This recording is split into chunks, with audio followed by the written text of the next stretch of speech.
Welcome to this audio flip chart on the goals of rational managers with irrational investors. My name is Manfred Frühwirt. I'm Professor of Finance at WU Wien, which is Vienna University of Economics and Business. The purpose of this audio flip chart is to illustrate what goals rational managers may pursue when they are facing irrational investors. As we know, traditionally, which means in neoclassical corporate finance, the managers follow the goal to increase the shareholder value, which is the fundamental value.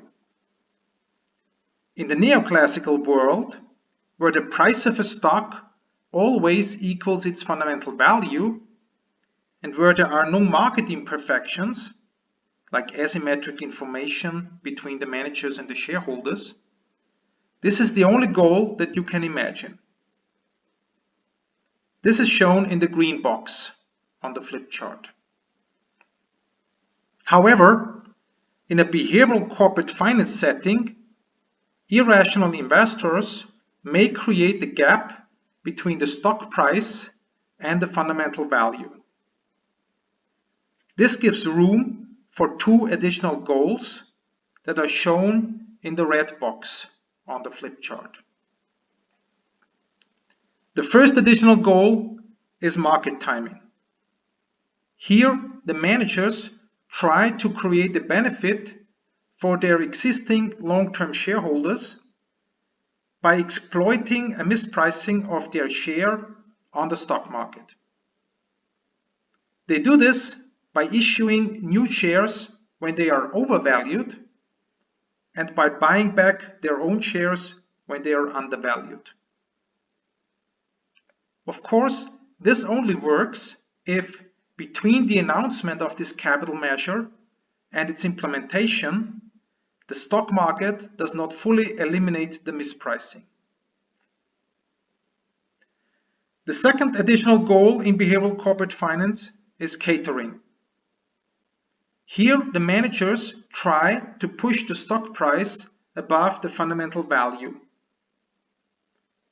They do this by considering their shareholders as customers and by implementing a strategy that is preferred very much by their shareholders. This may even be a strategy that actually destroys shareholder value, but nevertheless, for psychological reasons, is preferred by the shareholders. In that case, if the managers are catering, they sacrifice fundamental value in order to increase the stock price. So if the managers perform catering, they are creating share price instead of creating shareholder value.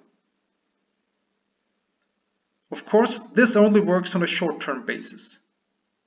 Sooner or later, the share price has to converge to the fundamental value.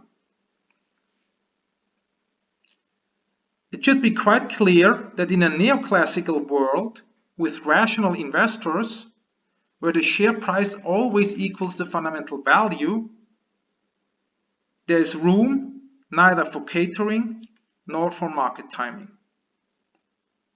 The market timing goal automatically vanishes because there is never any undervaluation or overvaluation that allows market timing.